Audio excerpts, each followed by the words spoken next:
کہ ملک بھر میں عالم بھر میں امن و امان ہو اور سارا عالم اور سارے عالم کے انسان وہ اللہ کی ذات سے استفادہ کریں، تو امت کے استفادے کے لیے مسجد کے علاوہ کوئی راستہ نہیں ہے۔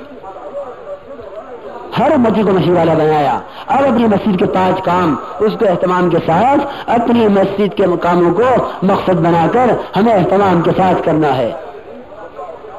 اپنی مسجد کا گشت، یہ ہفتے کے 2 گشت پابندی کے ساتھ میرے دوست بزرگوں باہر نکل کے کرنا آسان ہوتا ہے، اپنے مقام پر تجارت بھی اور زراعت بھی ملازمت بھی یہ بھی اور وہ بھی، یہ جہاد اکبر بنے گا۔ یہ آیا صحابہ کے بارے میں قفلتن کا غزوتن کہ ان کا مقامی کام ان کے غزوے کی طرح تھا، ان کی واپسی ان کے غزوے کی طرح، ان کی واپسی ان کے واپسی کا تو سوال ہی کوئی نہیں تھا، وہ تو انذر عشیرتک الاقربین۔ یہ آیت کہہ رہی ہے کہ تمہارے مقام کا بھی تم پر حق ہے، انذر عشیرتک الاقربین، جہاں کنتم خیر امۃ اخرجت للناس، تمہیں باہر نکالا گیا لوگوں کے لیے، وہاں تمہارے ذمے تمہارے علاقے والے، تمہارے محلے والے، تمہارے ماں باپ، تمہاری اولاد، وہ تمام کی تمام تمہاری محنت کا میدان ہے۔ انذر عشیرتک الاقربین کہ اب اپنے مقام پر رہتے ہوئے ہمیں ان کاموں کو احترام کے ساتھ کرنا ہے کہ اپنی مسجد کا کہ جو ہے اہتمام کے ساتھ ہفتے کے 2 گشت پابندی کے ساتھ، وہ وہی گشت جو میں نے عرض کیا ہے، مٹر گشتی نہیں، وہ احتساب والا گشت، وہ نبی والا گشت، وہ ایک کی خوشامد۔ مولانا صاحب فرماتے تھے کہ گشت کا مقصد یہ ہے کہ ہمیں بازاروں میں داعیانہ ذاکرانہ طریق پر پھرنا آ جائے۔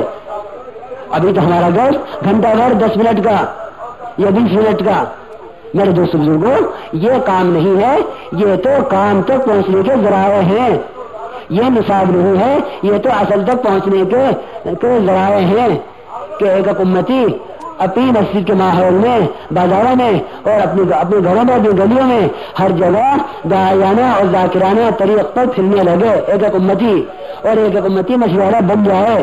اس کو بنانے کے لیے اس کو مسجد میں لانا ہوگا اور مسجد کی 24 گھنٹے کی آبادی اور اس کے اعمال اس کے سامنے رکھنے ہوں گے۔ اب جس ساتھی نے مسجد کے لیے وقت فارغ کیا ہے وہ مسجد میں آ گیا ہے، ہم مسجد میں اس کو تعلیم کے حلقے میں جوڑیں گے اور ایک طرف اس کو بٹھا کے اس کو دعوت دیں گے، اس کو ایمان کی قیمت پر اور اس کو اعمال کی قیمت پر اٹھائیں گے۔ اس طرح ہم ہر فرد کو مسجد والا بنا کر اس کی یومیہ ترتیب بنائیں گے۔ اب ایک ساتھیوں نے اگر 10-20 نے مل کے اپنا وقت فارغ کر لیا کہ ہاں ہم اتنا وقت مسجد کو دیتے ہیں، تو اب ہم ان ساتھیوں کو جو کہ وہاں والے ان حضرات کی جو ہے ان کی سہولت کے اعتبار سے ان کا وقت متعین کر دیں۔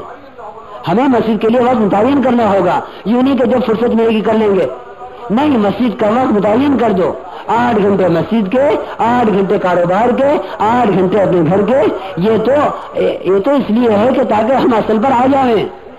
مسئلہ نہ 8 گھنٹے کا نہ 9 گھنٹے کا ہے، مسئلہ تو اس کا ہے کہ ہم اپنے کاروبار، اپنے زمیندار، اپنے گھر اور اپنے حوائج، اپنی ضرورتوں کے لیے مسجد سے وقت فارغ کرنے لگے کہ فلاں مسئلہ آیا ہے، دیکھو فلاں صاحب مسجد میں ہوں گے، اور فلاں ضرورت پیش آئی ہے، دیکھو مسجد میں ہوں گے۔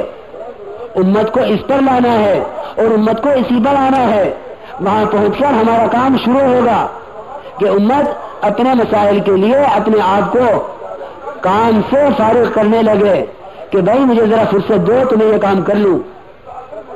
صحابہ کرام نے تو پھر 6 مہینے کے لیے درخواست کر دی تھی کہ جی ہمیں 6 مہینے کی اجازت دے دیں، اس میں اپنا کاروبار ٹھیک کر لیں، ہم اپنی زمینیں ذرا سدھار لیں، ہمارے مکانات کی چھتیں گری ہوئی ہیں، ہم اپنی کھیت کیار دیکھ لیں۔ اب تک ہم پھرتے رہے، اب میں ذرا فرصت ایسی دے دیں کہ ذرا یہ ٹھیک ہو جائے، پھر ہم نکلیں گے۔ اب تک نکلے ہیں، لیکن اگر 6 مہینے کا بھی فیصلہ کر لیا ٹھہرنے کا، لا تلقوا بأيديكم إلى التهلكة، ہلاکت اس کو کہتے تھے، ہلاکت اس کو کہتے تھے۔ اگر تم نے 6 مہینے بیٹھنے کا وعدہ کر لیا تو تم ہلاکت میں پڑ گئے۔ تو اتنی حفاظت دین کی ہو رہی تھی، ہر آیت کو اس کے محمل میں، ہر آیت کو اس کے موضوع پر اتنا رکھا جا رہا تھا کہ ابو ایوب رضی اللہ تعالیٰ عنہ نے فوراً کہہ دیا کہ یہ آیت کا مطلب نہیں ہے جو تم نکال رہے ہو کہ ایک آدمی اللہ کے راستے میں جان دے اور تم کو رات القلوب تعلقہ، یہ تو ہم سے متعلق ہے. آیت کا مطلب ہم سے پوچھو تم کون ہوتے ہو قرآن میں غلط تعویل کرنے والے؟ اتنا دین کو محفوظ کرنے والے اور محنت کو اور کام کو ذمہ داری کو اتنا سمجھنے والے تھے کہ ہر آیت کی محمل کو جانتے تھے. میرا ایک دوست بزرگوں، ایک مقصد ہے، ایک کام ہے، ہمیں سارے عالم کو اس پر لانا ہے، اپنی ذات سے اس پر آنا ہے. جو کرے گا وہ پالے گا، جو کرے گا وہ پالے گا. جو آدمی اس راہ میں جتنی مشقتیں اٹھائے گا اللہ تعالیٰ کی طرف سے انتخاب ہوگا.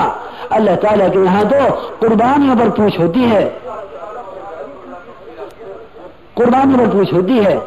اللہ کی طرف سے انتخاب ہوتا ہے کہ کون آدمی کتنی قربانی کے ساتھ چل رہا ہے.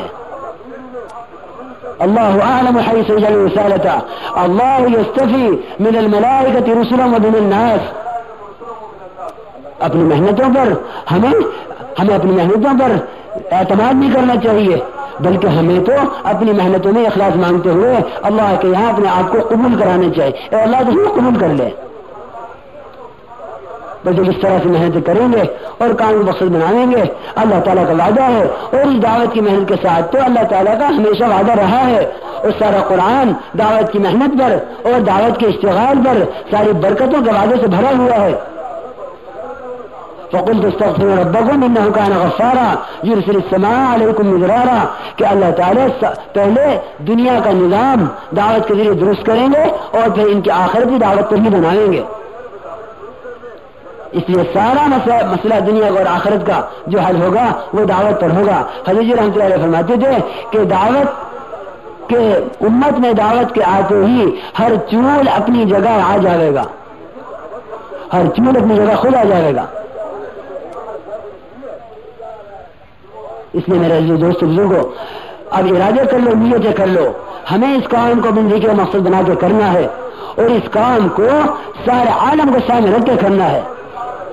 کوئی قومیت کی بنیاد پر یا علاقائیت کی بنیاد پر یا زبان کی بنیاد پر یا رنگ کی بنیاد پر یا مزاج کی بنیاد پر اس پر نہیں، بلکہ ہمیں سارے عالم کے انسانوں کو سامنے رکھ کر ایک ایک فقیر کو، غریب کو، ننگے کو، بھوکے کو ہمیں اس کو جناب رسول اللہ صلی اللہ علیہ وسلم کا امتی سمجھتے ہوئے اس کو سارے عالم کے انسانوں کی ہدایت کا ذریعہ سمجھنا ہے.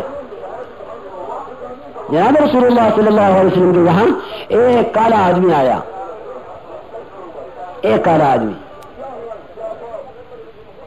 شکل کے اعتبار سے بہت بد شکل اور رنگ کے اعتبار سے کالا اور مال کے اعتبار سے کنگال، بالکل فقیر. اور آگے عرض کیا اے اللہ کے رسول صلی اللہ علیہ وسلم اگر میں دین کی محنت کروں اور جان دے دوں تو اللہ مجھے اس شکل اور اس حالت کے ساتھ جنت میں داخل کر لے گا؟ کیا میں جنت میں داخل ہو سکتا ہوں؟ جناب رسول اللہ صلی اللہ علیہ وسلم فرمایا کیوں نہیں، ضرور جنت میں داخل ہو سکتے ہو. چنانچہ یہ گئے، آگے بڑے مارکے میں شہید ہو گئے. جناب رسول اللہ صلی اللہ علیہ وسلم لوگ آئے کہ جی وہ جس نے آپ سے آگے پوچھا تھا جان دے دی اس نے.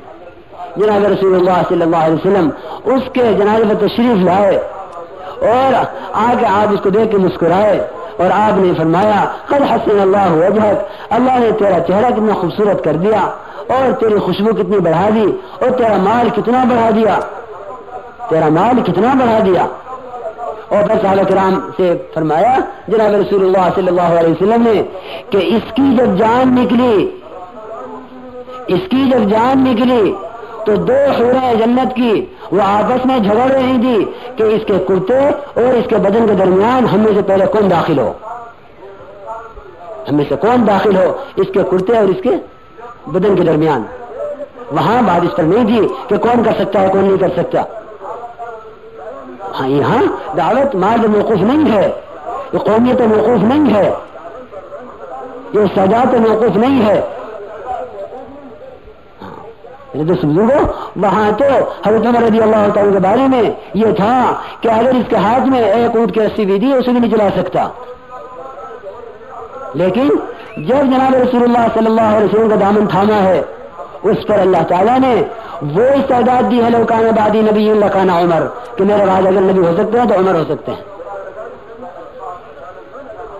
تو یہ مسئلہ استعداد پر نہیں ہے، ہر آدمی کی اپنی محنت ہے، جو کرے گا اللہ اس کو آگے بڑھا دے گا. اللہ تعالیٰ بھائی ہمیں اور آپ کو قبول فرمائے، اور اللہ تعالیٰ ہمیں دین کی محنت کے لیے، اللہ تعالیٰ ہماری جان و مال جو اللہ نے دین اس کام کے لیے ہے، اللہ تعالیٰ اسے اپنی مرضی کے مطابق استعمال کروا دے.